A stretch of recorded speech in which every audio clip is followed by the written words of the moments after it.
Hello and welcome back to the AI Ethics Now podcast. My name is Tom Ritchie, and today I'm really pleased to be joined by Nikhil Gujral, a Bay Area high school student working at the intersection of AI ethics and literacy. Nikhil recently spoke at UNESCO in Paris on AI and the rights of children, addressing researchers and policymakers on how AI is already shaping the lives of young people. Nikhil, welcome to the podcast. Hi, Tom. How you doing? You okay? Yeah, I'm doing really good. Thanks for having me here. No, really pleased to have you, and thank you so much for joining. I wondered, Nikhil, what brings you to this conversation on AI ethics, please? Yeah, so as you mentioned, I'm a high school student living in the Bay Area. So pretty much all around me, there's this increasing discussion about AI ethics and AI regulation. And the more I attended these AI events, the more I realized that there was a lot of people discussing these issues, but I was usually the only kid there. And initially, that was the first goal I wanted to tackle, was just bringing in more youth into these AI discussions. So I partnered up with organizations, started to speak at these AI events. But then I noticed something different. And it's like, while I was not just the only kid there, I was the only one talking specifically about AI regulation and its impacts on children. That's the kind of thing that brings me to this discussion on AI ethics is I want to not just discuss AI in theory, but I want to bring not only youth perspectives into the conversation, but then also bring people to realize that youth perspectives are necessary. And the main reason I want to do that is because young people are the ones growing up inside these systems. They're the ones being impacted by it the most. And we really need to have more discussion about young people specifically. It's worth saying you're 15 years old, just for the audience listening. You're 15 years old and you're advocating for an entire generation in this space. And I can't agree more with what you're saying about the need to include younger people in this conversation. So much of the discussion around AI and the impact it's having on education is not happening with students, with those who are experiencing it at the time. But I wonder for you, was there a specific moment, whether that was in school, online, or elsewhere, where suddenly you felt the ethical stakes of AI becoming real for you personally? Yeah, of course. So like I said, grew up in the Bay Area. So AI tools are not new to us young people. So it's pretty much consuming every single version of our life. So ever since, ChatGPT's model came out in 2022, there's been an increasing amount of young people using it. And I think that was the turning point for me then, is seeing young people around me use AI, not just in schoolwork, but then also for everyday things. And seeing this over reliance on AI, especially for the younger generation, brought forth this new thinking to me.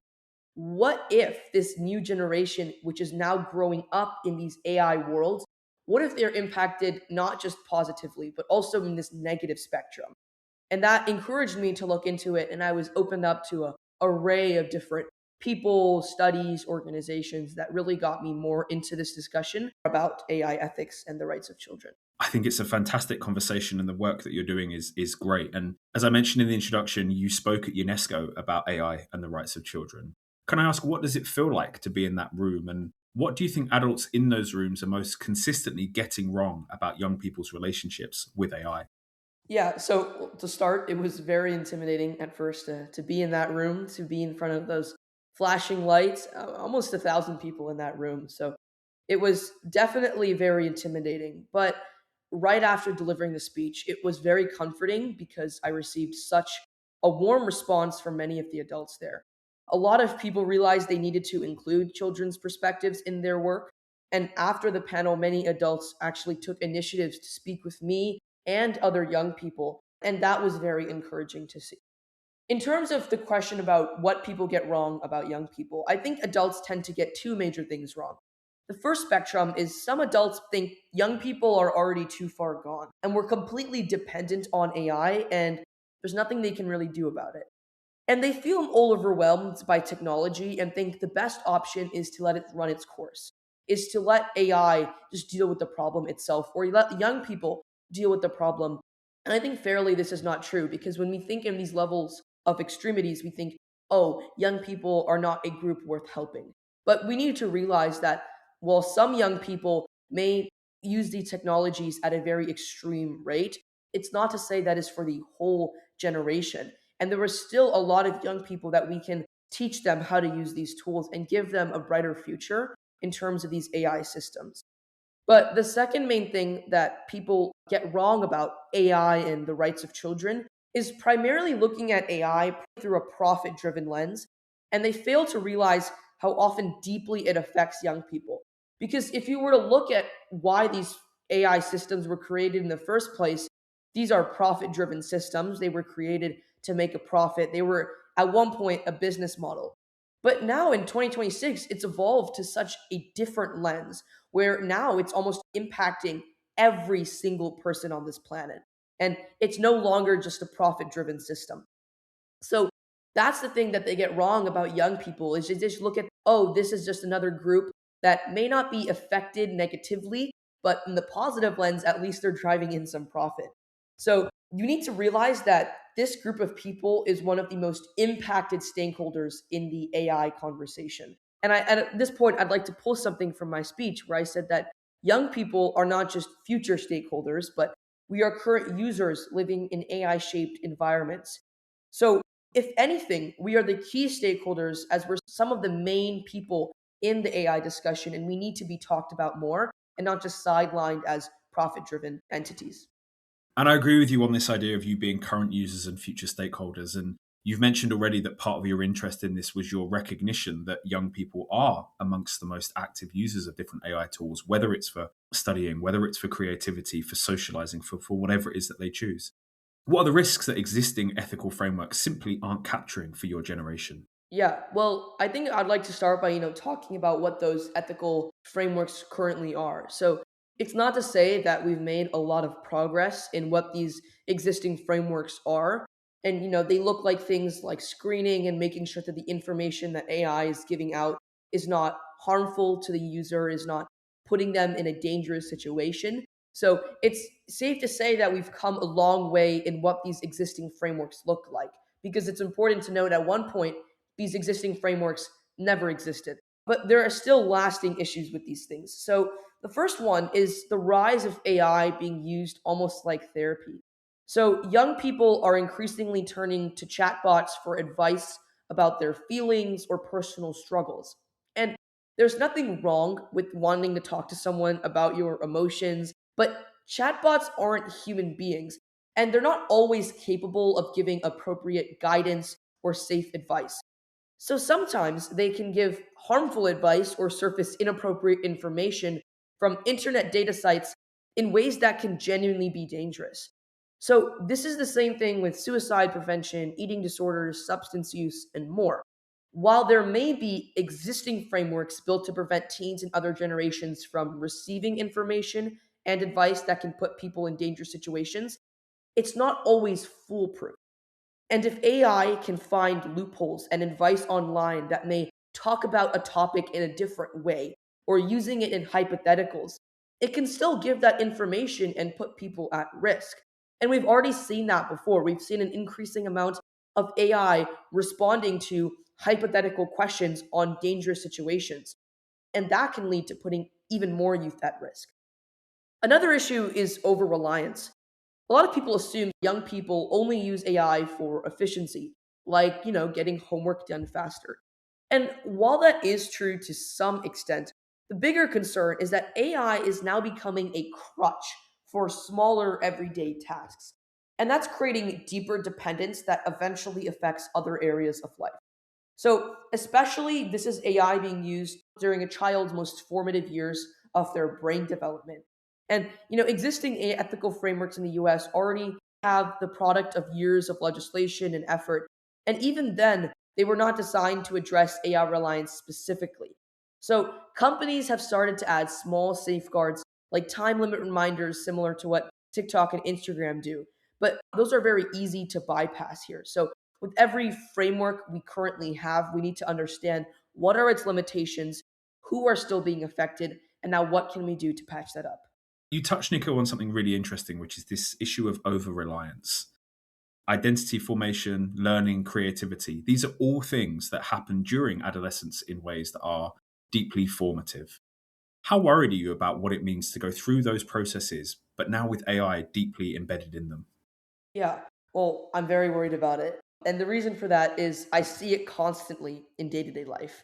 So I think I've mentioned about 3 times now, but I'm from San Francisco. So it's a very AI positive environment, and AI has become very deeply embedded in society here, especially for young people. So I'm living in this area where AI use is so concentrated at every level of someone's life. And it's impacting young people the most because it's their most formative years of their life.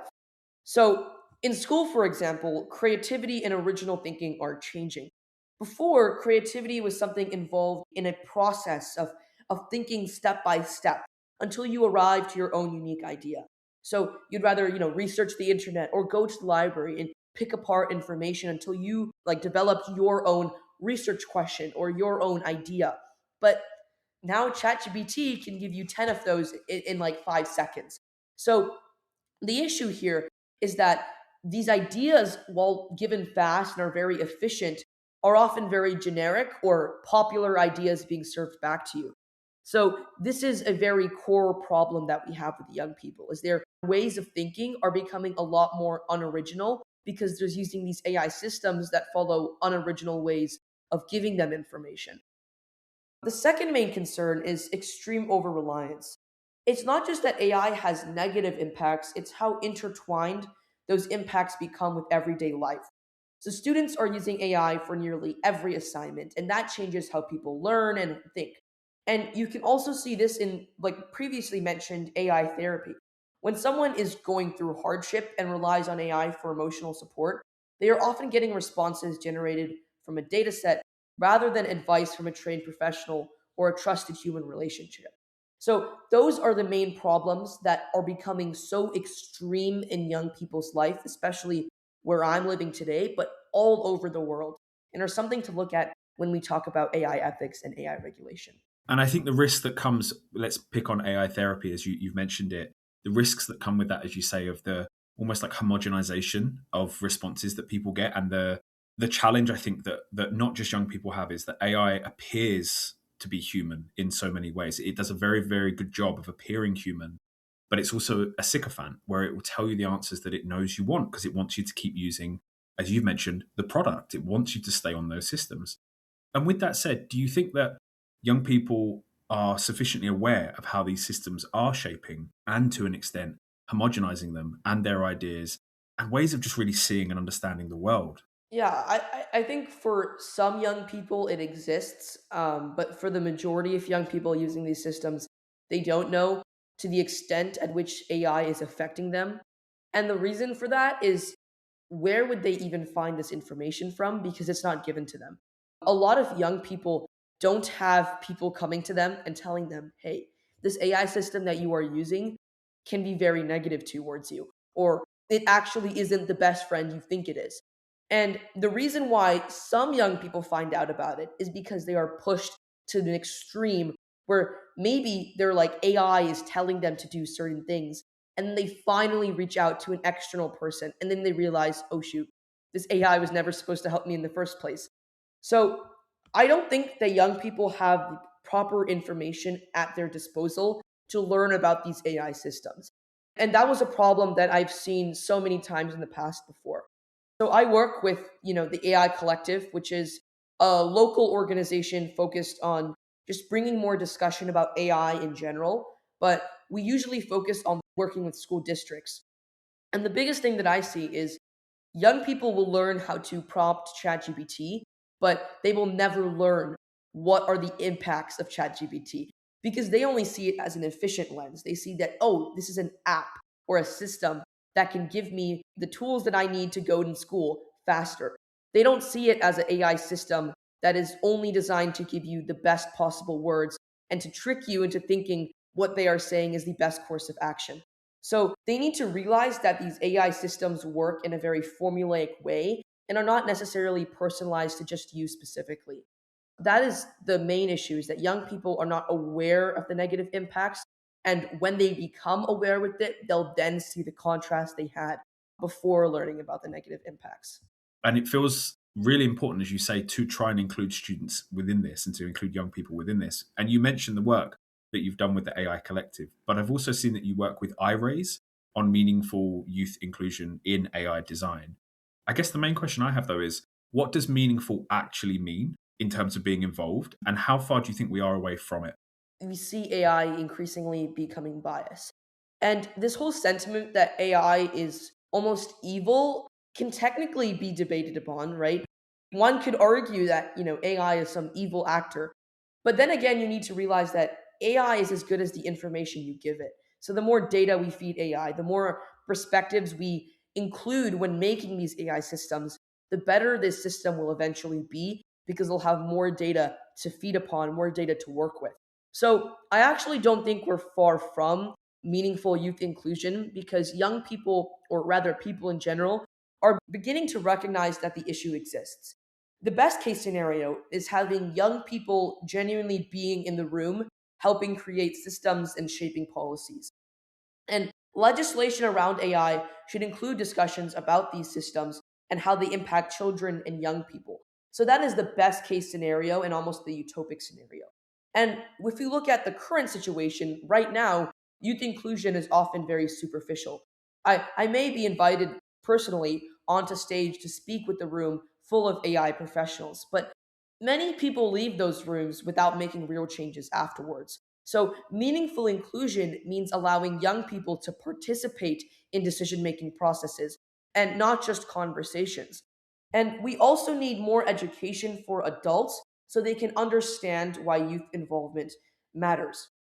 The other thing that I would like to include is that youth inclusion should be about youth who understand the technology and have lived experiences with AI's positive and negative harms. So it's very important to create a wide variety of perspectives among the youth because there's a very real trade off in ethical AI debates, including perspectives on the positive side and the negative side are very important when we actually shape these systems. And that should transfer over when we're deciding, okay, what youth should be in our circle and how does that look like? And I think you've done a great job there of unpicking this issue of making sure that people are informed, not just young people, but all people are informed about how these systems work, who's running them, and as much as we can, cracking open the black box that sits behind them. But Nikhil, you're still in high school. And I wanted to ask, when you are looking at people who are building these systems, whether it's in labs, in boardrooms, in policy settings, what do you wish they understood about your generation that they clearly don't at the moment?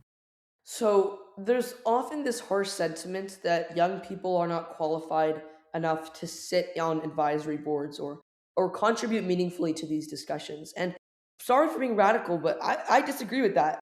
I think young people are qualified simply because we are living in an AI shaped world every single day. So I don't think you need to have a computer science degree or a PhD to be able to understand the emotional and social impacts of AI when you are experiencing those impacts directly. And in other fields of science, you would call that a lived experience. But for some reason, when it comes to youth, we're not included. So a lot of people at these high level of spaces assume that youth do not have valuable experiences and perspectives to add. But in my opinion, they're wrong because both highly educated adults and young people learning through lived experiences bring a combination of important insights that are valuable to the creation and evolution of these systems. So it's wrong to assume that we don't have valuable experiences because we are living on the ground. We are the current users of this world. And because we are a certain age, we have a perspective that nobody could add, regardless of their degree or their high level of education. And that's an important perspective to add as we get into these discussions further. And I think your point on that lived experience that you say can't be replicated. You know, I can speak to my college students who are now in their early 20s, but they weren't teenagers in the way that you are now experiencing this. So you're right. You know, that is such a risk, I think, of missing that generation. And I wonder, to finish, what steps do you think we can take to ensure a more positive future with AI, please? Yeah, well, the first thing is recognizing there's a problem. That's the biggest thing because a lot of these advisory boards simply don't care that there is a problem because they don't believe it's their burden. So, the first thing that I would, of course, like to say is that it's everybody's burden because we're living in the same world together. So, if there is a problem about AI, personally, it doesn't matter who you are, it doesn't matter, where you're from, you still have a burden to help push forward a positive AI future. So that's what I would tell them, is that if we don't, we're going to have a world consumed by AI, and it's not going to help neither you or me. So that's the first thing, is we need to understand there is a problem. The second main thing is we need to understand the people who need to help fix that problem. So this is something that I've pushed many times in the past before. And the people pushing the problem doesn't just have to be the corporate workers or the PhD researchers. It has to be everyone. So this doesn't even transfer over to just young people. This means everybody, including parents, teachers, children, professors. Everybody needs to get onto this conversation, and that's a very important thing to have. The third thing that I would definitely want to say is that we need to start creating existing frameworks. When people talk about AI regulation, they say this is impossible, right? AI is a black box and we'll never understand AI. But we'll never understand AI regardless if we don't even try to make attempts to try to solve the problems. So start by having small frameworks and small commission, like youth boards or boards of people working to make sure AI regulation occurs. And when that happens, we can make sure those small existing frameworks can eventually build up to a massive scale in the future.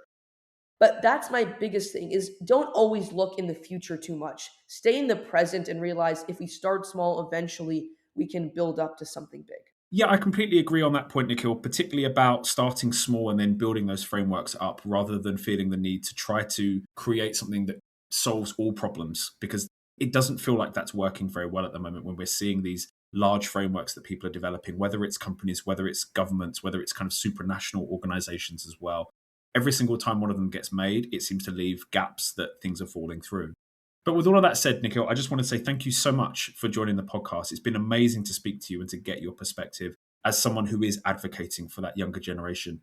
This is the first type of podcast like this that we've done on this topic. And I think it shows me that we need to have more of these discussions with yourself and with others again in future. So I really look forward to seeing how your work, your career begins to grow and develop, but also have more of these conversations in future and maybe see where we are in a year, 2 years, 5 years, and the impact that you're able to have in this space. So Nikhil, thank you so much for joining. Have a lovely rest of the day, and I'll speak to you again very, very soon.